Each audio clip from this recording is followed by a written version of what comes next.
Молодцы, давай, заливай. Сейчас буду жрать. Ну кого, тяжелоатлета пригласили или лифтера? Нет, я наоборот худею. Беднота, денег не было вообще. И мы будем зарабатывать денежку. Ты бы знал бы, мама нам на тебя наорала. То я избиваю там людей. Но в конечном итоге полежал на асфальте. Салют, парни! Я продолжу вас знакомить с вариантами исходов в букмекерских конторах, и сегодня поговорим о тотале. Тотал — это количество забитых мячей или очков в матчах. Многие каперы играют сугубо на исходах на тотал. Давайте разберем тотал на примере игры, которая состоится в воскресенье. Открываем приложение Parimatch, заходим в футбол, Италия и выбираем матч Наполи-Рома. Средний тотал мячей в этой игре равен 3. Но так как команды забивные и обе на ходу, я склоняюсь к тому, что в матче будет большое количество голов. И на эту игру я лично заряжу, что в матче будет забито больше 3 мячей. То есть нам подойдет счет 3-1. 2-2, 5-1, все что угодно, если общее количество мячей будет больше. Я выберу больше 3 за коэффициент 1,86. Это значит, если мой выбор сыграет и я заряжу на этот выбор 1000 гривен, на выходе у меня получится 1860 гривен, а чистыми 860. Если у тебя есть идеи, на какие матчи зарядить в этот уикенд, Parimatch сделал для тебя сюрприз.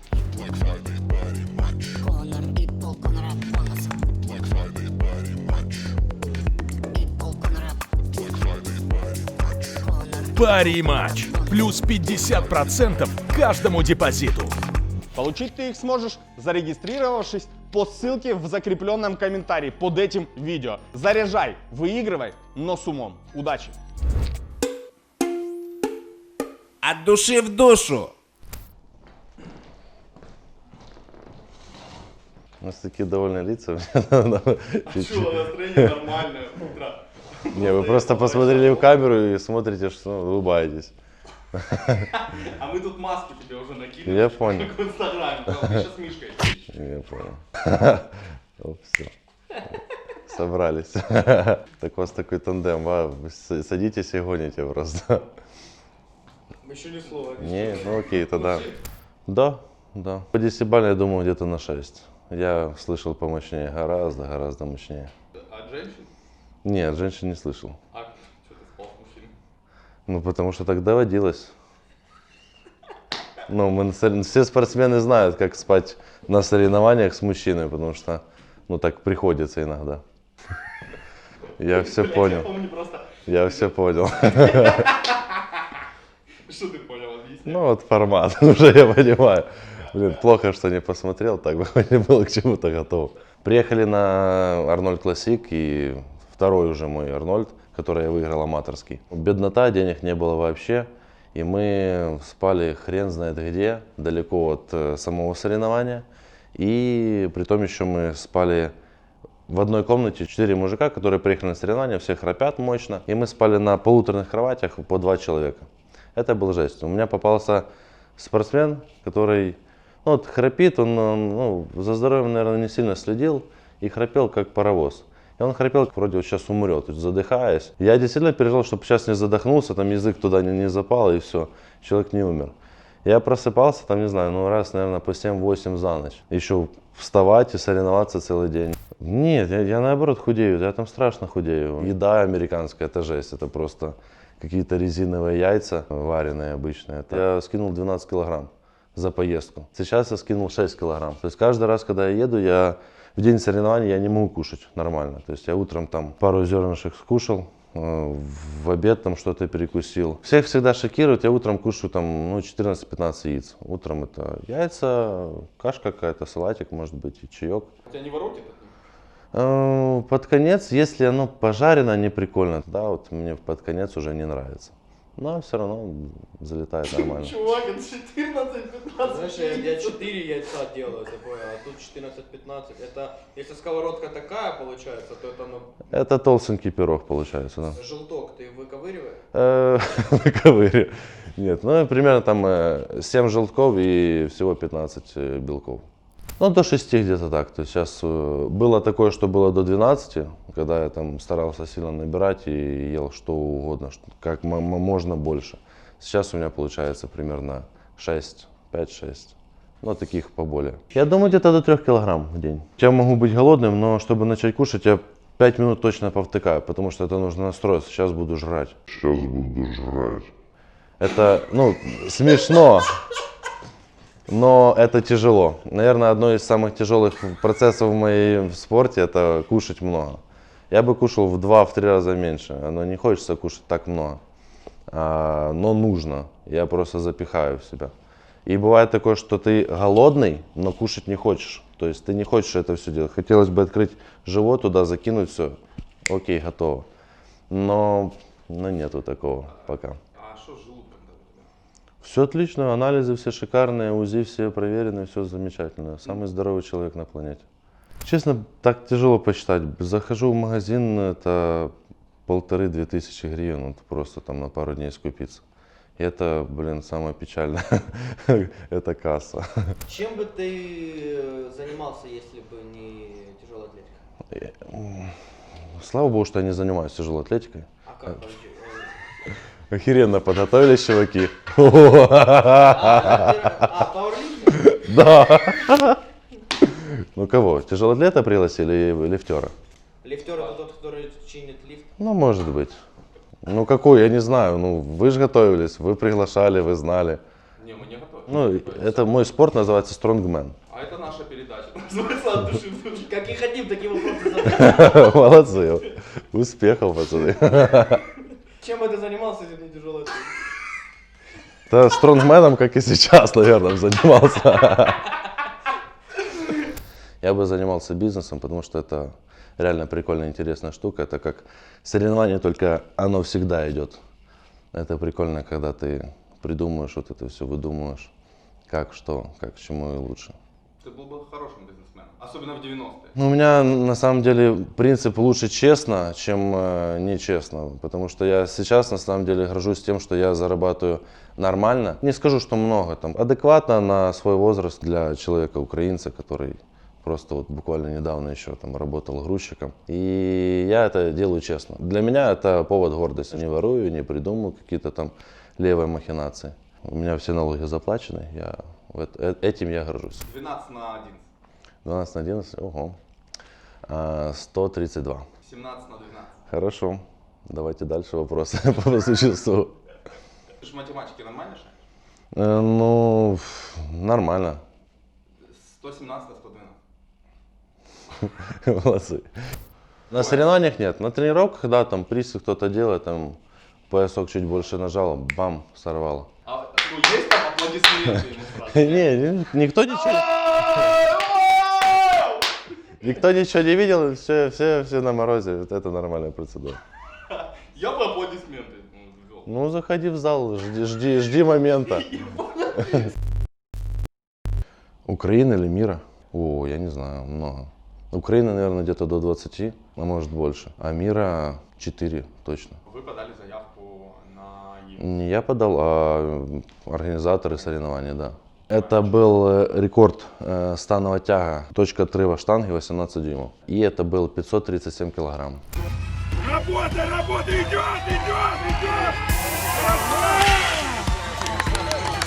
Ladies and gentlemen, we have a new world record! До этого был 536, а я поставил 537,5.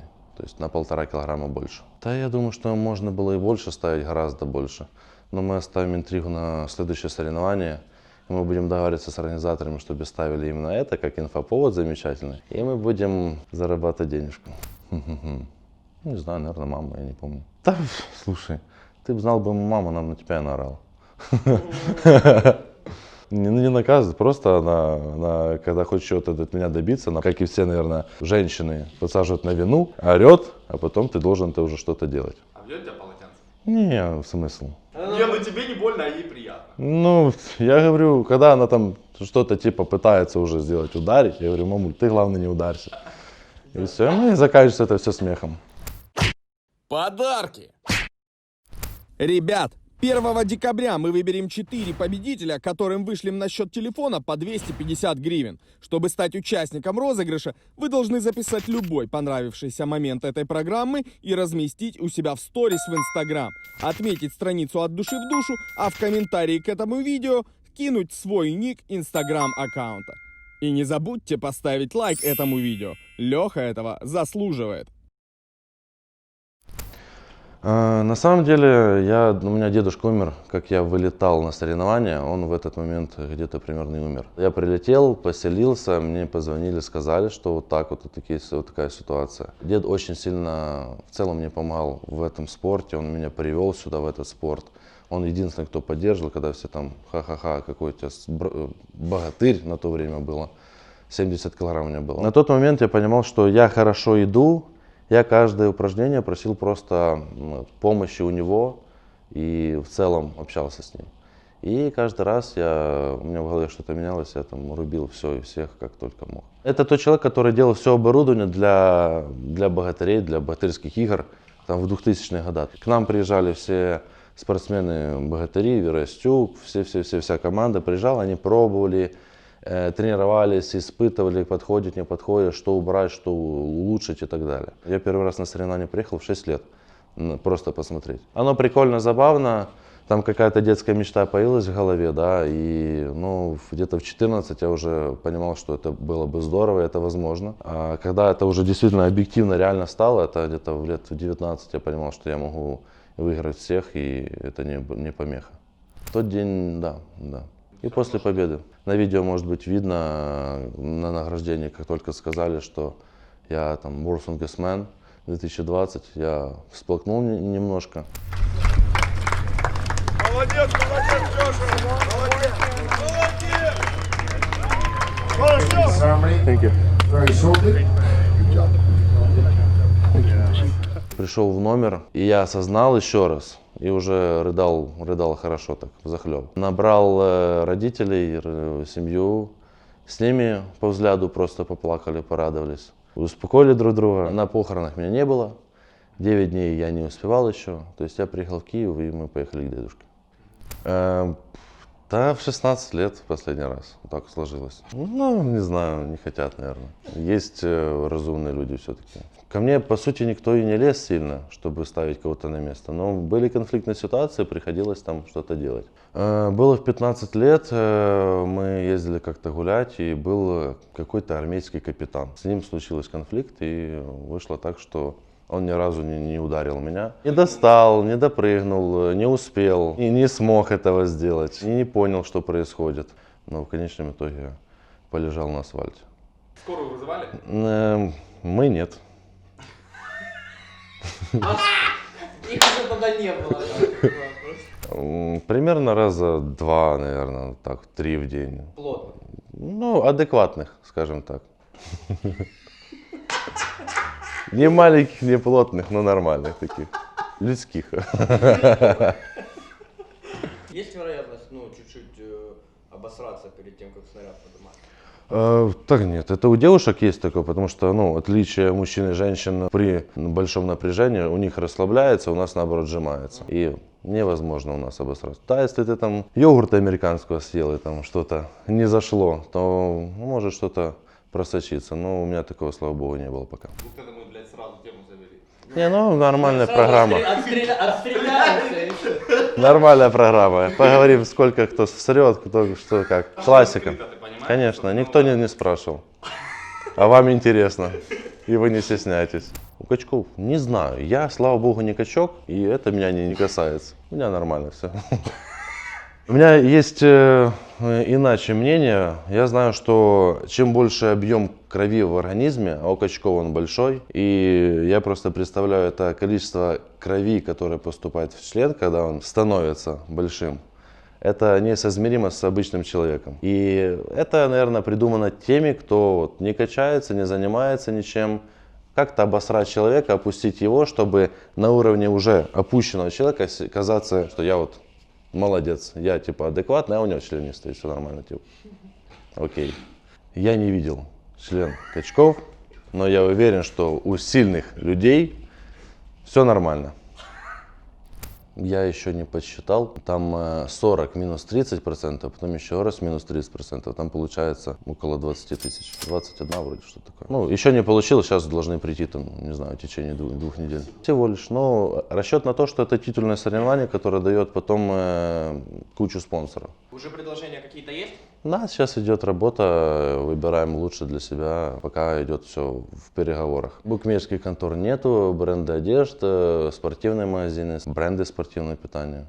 Я был официантом, я был грузчиком долгое время, пока нельзя было работать нормально. У нас рядышком снимал гараж, после того уже был мой начальник. После грузчика я работал уже заведующим складом, назовем это так. Ну, это по факту было так, действительно. Оптовая продажа тканей с Китая. Сколько ты зарабатывал? Грузчиком я даже не считал, потому что это были ситуативные какие-то заработки, там посчитать сложно. Моя первая зарплата за складом это было 8 тысяч, а лучшая зарплата была 32 тысячи. Года 4 назад. Ну, там было от процента, были такие, как мы называли, жнива, когда вот месяца были шикарные, когда вот там на зиму все закупались тканью, чтобы отшить это все и продавать. То есть тогда были большие объемы. Хорошие деньги, никто не жалуется. Ты тогда раньше больше зарабатывал? Ну, чуть больше, да. Сейчас чуть потяжелее, карантин все-таки. На самом деле были интересные подарки и не очень. Но я благодарен всем за внимание. Самые не очень невкусные конфеты на самом деле подарили. Просто, ну, банально, да, конфеты, но они типа были какие-то эдакие, но они были вообще невкусные. То есть они до сих пор стоят. Я думаю, каждый раз, что может быть сегодня они вкусные, блин, невкусная собака. А самый, наверное, прикольный вышиванка бисером ручной работы. Это круто. Часто, да, потому что работа идет всем организмом, и она идет не то, что там ты поднял и все, и расслабился. Это минута в максимальном напряжении. Ты максимально быстро, максимально мощно работаешь целую минуту.